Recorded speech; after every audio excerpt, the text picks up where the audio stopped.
Okay YouTubers, welcome to Tuesday night's extra video. Tonight we're going to go back to 2011 or 12, I think it was, April 24th, where we went to Cadwell Park racing the Imp. I've got loads of footage, some external, some internal, and I've tried to amalgamate them all together to give you a good video of what happened. Now this was the closest I ever got to winning a race outright in my Imp. I led the race for probably over half of it, and unfortunately we had a failure with the engine where the camshaft seized. That's another story. I'll go into that later in the video, but for now it starts off the video with a bit of the dyno time on B&J's dyno, which is where I used to work. We developed this new camshaft, or I should say Bob had developed the camshaft. I'd just gone with whatever he said and fitted it, and we ran the engine to 9,500 RPM with a set of Toyota 4AG con rods in, but that's another story. But this is the first long rodded engine we'd done, and we were like a good, we had the first sort of 77 foot-pound of torque, which was like we thought with Summer Channel. So in my head I knew I had the best engine, you know, on the grid, and it did help definitely because I felt that I had an advantage, of course, until it failed. But you'll see what happens in the video. I've got all these videos, put them all together, so we've got some inside, some outside, and then at the end we've got another video which was one where I raced Benoy, and that was the year he won the championship. So obviously I didn't want to knock him off the track, so you can see I get quite close to him, but I don't actually put him or myself in jeopardy. Anyway, hope you enjoyed the video. I look forward to seeing you next Sunday at 7. Hope you have a great week. See you now. Bye. Right, going back to 2012 here, this is the first long rodded engine I ever did. I was working at Bob Jones's place, and I found a set of rods in a Toyota engine that would go straight in virtually. They ran a 42mm big end pin. It was a 4AGE from a Toyota MR2.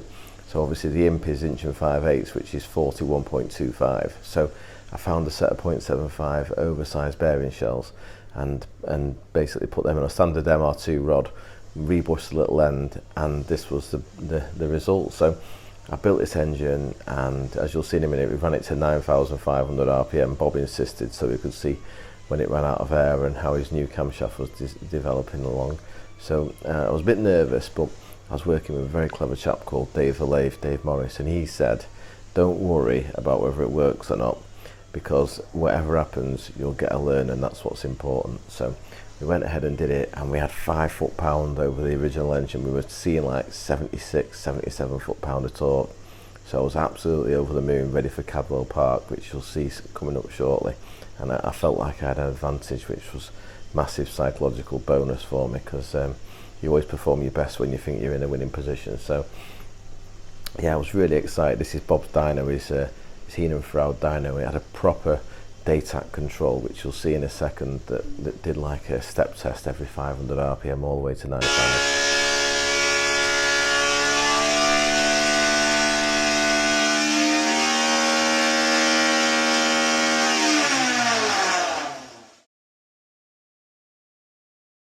I don't know about that. I think the Imps are very well suited around here. They're Group 5 Imps essentially, the quick one. So the red light goes out, and with a gap on the front row where I'm afraid number 1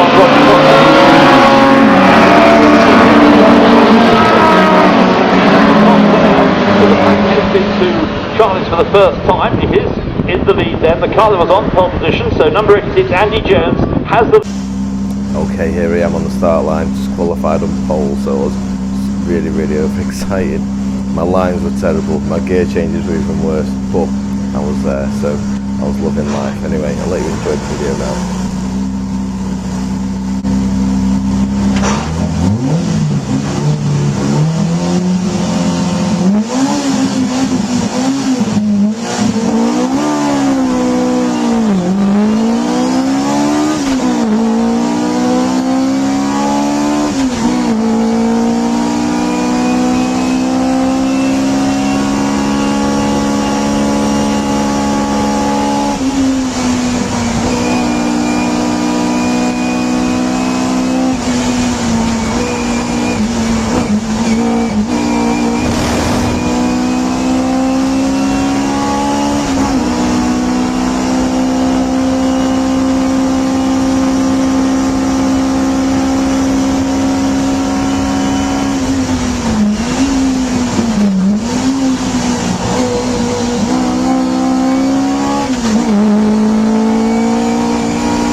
I know he's not there yet, but he's definitely twitching the car. It's like a cart. He's flicking the car into the mountain. So he's driving a go-kart.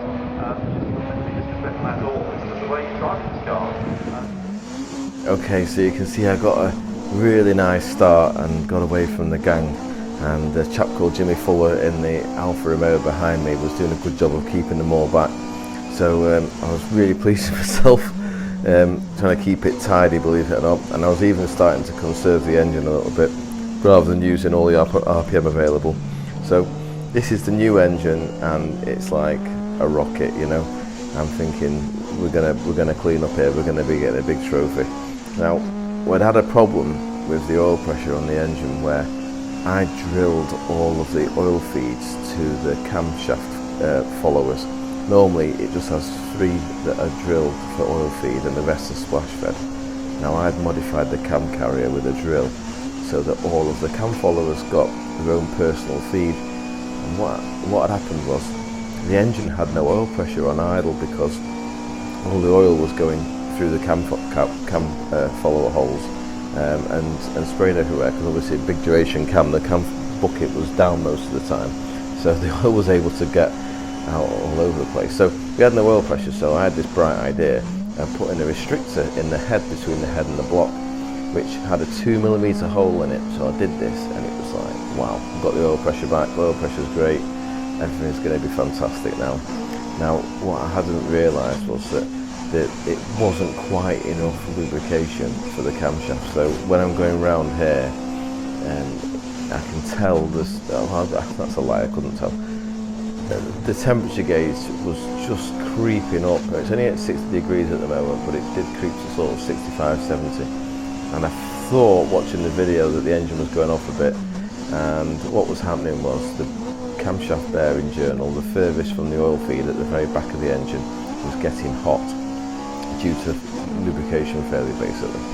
And what happened in the end was it snapped the camshaft, which is in the next couple of minutes. You'll see that happen, and I basically limped round. So the engine was awesome, I was dead pleased. Obviously the gear changes weren't fantastic, not entirely my fault. I mean, I know I'm rough and I didn't understand about double declutching, but I was a younger man at that point in my life. But you know, the basics were there for a good job. I just needed to sort a few things out. Anyway, I'll let you watch the next bit and then I'll rejoin you towards the end of this race.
Still well clear of Jimmy Fuller in the Alfa, and Roger Cox still has third, and Roger came right behind him.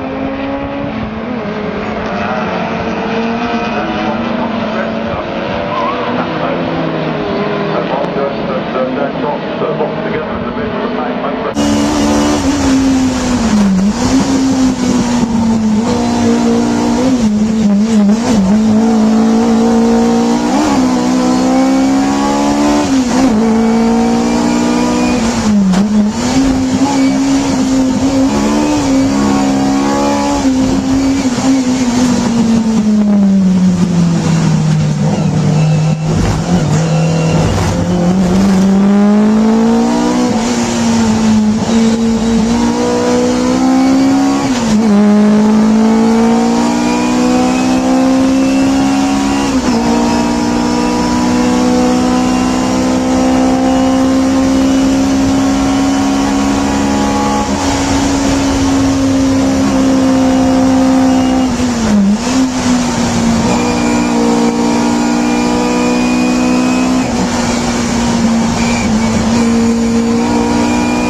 okay, so we're well into the race, at least past the halfway mark, and I think it's about pretty soon that the camshaft snaps. Anyway, what I was going to say was this video was never actually been put on YouTube or anything. It was lots away, so it's the first time. This is like a premiere. I didn't put it on the internet because I couldn't bear to watch it, because even like 14 years later, it's still very, very sore. Anyway, we'll get there in the end, I'm sure. Now I'm just coming down here. I think this is around about the time that it goes off song. You see my hands waving, just pure frustration. As it goes onto 2 cylinders, I was just like, there you go, there's the hand. Oh no, what's happened? Why me? Is it a plug lead? Is it a carburettor? Is it fuel starvation? So I just quickly looked at my dials and I could see that we still had oil pressure, and that was me. The crowd was like, could hear it, and they were pretty upset for me. But yeah, oh, there goes Dan Cox flying past. He was a good driver back in the day, nice lad as well. Not seen him for a long time, don't know where he is, but yeah, fantastic these days racing back then. It was great with the HSCC. It was real seat your pants racing. But anyway, yeah, so this is the misfire. We're just plodding around in second gear now, just plodding along, 2 cylinders running, whilst all the other cars come to overtake me, and all different scenarios going through my head as to what could be wrong with it. But it didn't matter now. I'd lost the chance of winning. So yeah, there's a dead twin cam there, Lotus Cortina. So someone else had failed as well. That was some consolation. And there goes that was Roger Godfrey, tunnel vision Roger. Yeah, if you ever overtake Roger in that Mini, you've got to make sure you're alongside him. I think that was Mark Jones or Peter Hall going past there in 3rd place. Yeah, never try and get past that Mini. It was a difficult car to overtake. You had to always make sure you were well and truly alongside him, because he would close the door. But lovely chap, Roger. And yeah, I've had some good races with him in the past. But anyway, this is the back of the circuit now. I must have been thinking, I just can't bear to come back on the recovery truck. I'm going to have to drive it through the paddock. There's no way I'm getting recovered. That'll be just another knife in the wound. So that there is a Mini, and it belongs to, I forget his name. That is a BMW, 2 BMWs and another Mini. I think that Mini was Mike Smith. One of those BMWs could have been Les Ely. That's our friend who's very successful in the Imp. His name is Steve Splatz. Splatzy, as we appropriately call him, because he used to crash it quite a lot. Had some good races with him as well. Anyway, yeah, this is my claim to fame, basically. This is the mountain section. So obviously I've got my indicator on to go up the bypass road back to the pits, because obviously there's no point trying to limp it to the end, because I didn't really know what was wrong with it at the time. Another Cortina there. So as I go up here, I actually got a standing ovation from the people in the crowd. I was really touched. I think I started crying as well. Anyway, that's the original video that never went on. Right, okay, it's another video from Cadwell Park. I think this was a year after, or maybe 2 years after, and it's a race where this video has been posted on YouTube, and it's a race with me and Simon Benoy. So you can see the Mustangs there, just and the Cortina. Once they got the power down, they just left me standing, and I take a terrible line through here, and then I remember thinking, what are you playing at? You're not going to get the inside of that Cortina. And then he's outrun me on the straight anyway. So then I've rubbed a load of speed, which put me down on my top end speed at the end of the straight. And my new customer, saying that it wasn't that new, I think he'd been with me a while, Simon Benoy, sneaked past. Now, this was a bit of a controversial race, because I really wanted to win the class, and Simon obviously wanted to win because he was leading the championship at the time. And I really wanted him to win in the Imp, etc., and all the rest of it. So the last thing I wanted to do was take him out. Now, he's a very, very fair driver, Simon, but he doesn't take any any prisoners. If you're going to put yourself alongside and you're not quite alongside him, he will not even think twice about closing the door on you. He's a gentleman, but beware. There's a couple of times in this video where we've got a little bit too close for comfort. So just to give you a rundown, this engine that I've got in the car now has got more power than his, because I dynoed this, and for some reason he's got the engine in at the moment that we call the Bitzer engine, which was a 998 made out of bits. I can't remember, but I think possibly this was a meeting after Castle Coombe where we ran over the exhaust silencer off an Anglia, and it took his radiator out, but he hadn't realised, and it overheated his brace engine and cooked it. So I think he had this spare in. He probably couldn't correct me if I'm wrong. But, as you can see, I've got a little bit more straight line speed. Simon's car is better on the corners, and it's also, I think it's a little bit lighter than mine. So I basically just chased him down for the whole of this race. Now, we were still learning at this time about how the engine was affected with compression ratio and temperature, etc. And because I hugged the back of his car so much, I reduced the airflow going through the radiator. So the engine started to get hot. You'll see on the temperature gauge, it starts to get up to sort of 75, 80 degrees, and then I think in the end it was up at the 90s. But because I was just so intent on getting past him and just wanted to beat him, I didn't care, and on the very last lap I melted the pistons. So it was another DNF for Andy. I was absolutely heartbroken, but I was going, it was about this part of the circuit. I haven't actually recorded that bit, I've edited it out. This was done like over 12 years ago there.